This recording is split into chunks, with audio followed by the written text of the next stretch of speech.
लोकसभा में जो अभी 2024 का अमेंडमेंट जो प्रस्तुत किए हैं इन्होंने, इसमें मुझको कुछ नया कुछ समझ में नहीं आ रहा है।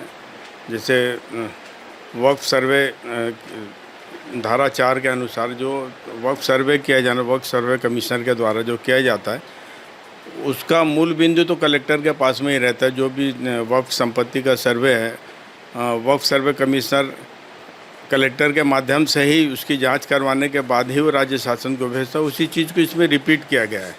महिलाओं के लिए बात है, पहले से अधिनियम में है कि वक्फ बोर्ड में कम से कम 2 महिलाएं रहेगी, जहां मुतवल्ली पद्धति वहां पर 1 रहेगी। ये सारी सब चीज़ें पहले से इसमें है, नया कुछ दिखता नहीं मुझको इसमें। और जहाँ तक मुझको समझ में आ रहा है कि ये मुसलमानों को अपने तरीके से ठगने वाला काम है। जैसे धारा 370 का मुसलमानों से कोई लेना देना नहीं था, लेकिन उसको ऐसा बताया गया कि मुसलमानों इसमें वो मात्र कश्मीर के लिए था, लेकिन उसको मुसलमानों से जोड़ के देखा गया। वैसे 3 तलाक का मसला जो है, उससे मुसलमानों को कोई लेना देना नहीं। मुसलमान अपना जो शरीयत कानून है उसके हिसाब से चलता है, आज भी चल रहा है, पहले भी चलता था। तो ये मुसलमानों को एक डराने, अप्रत्यक्ष डराने के लिए ये सारी सब चीज़ें इन लोग अपना समय बर्बाद करते हैं।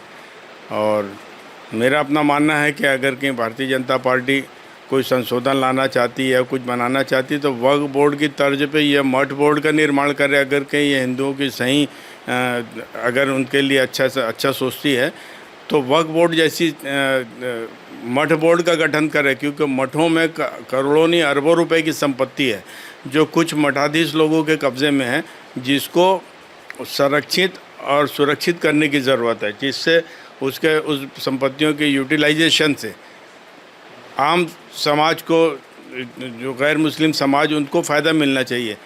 तो ऐसे कोई कानून लेके आना चाहिए, ना कि वक्फ बोर्ड में संशोधन वगैरह। इससे कोई फ़र्क पड़ने वाला नहीं। मुस्लिम समाज और ख़ास करके छत्तीसगढ़ में तो इसको कोई असर दिखता नहीं मुझको। मैं रविशंकर प्रसाद जी से पूछना चाहूँगा कि ये अमिटमेंट की अभी क्या ज़रूरत पड़ा। अमिटमेंट में कोई नई चीज़ आती तो मुझको समझ में हाँ अमिटमेंट ज़रूरी है करके।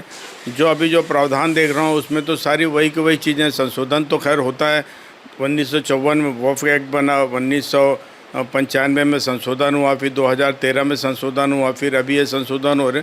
तो संशोधन में कोई नई चीज़ लेके आती है वक्फ संपत्ति से, तो समझ में आता है कि हाँ संशोधन ज़रूरी है। उसी चीज़ को घुमा फिरा के रिपीट कर देना। और सुन्नी वक्फ के साथ में बोहरा समुदाय, ठीक, अच्छी बात है, वो उसमें कोई, वो पहले भी बोहरा समुदाय, पारसी और दूसरे जो समुदाय थे वो शामिल थे। अभी उनको अलग से उनकी संपत्ति में कर रहे हैं, इसमें कहीं कोई दिक्कत वाली बात तो नहीं है। नाम बदलने की इनकी पुरानी परंपरा रही है। कोई ऐसा शहर, कोई ऐसा रोड जहाँ मुस्लिम समुदाय से संबंधित हो, उसको इन लोग तुरंत चेंज करने पे लगे रहते हैं। देश को इसी तरीके से इन लोग आगे बढ़ा रहे हैं। नाम बदल करके देश को ये तरक्की दिला रहे हैं, आगे भी दिलाते रहेंगे।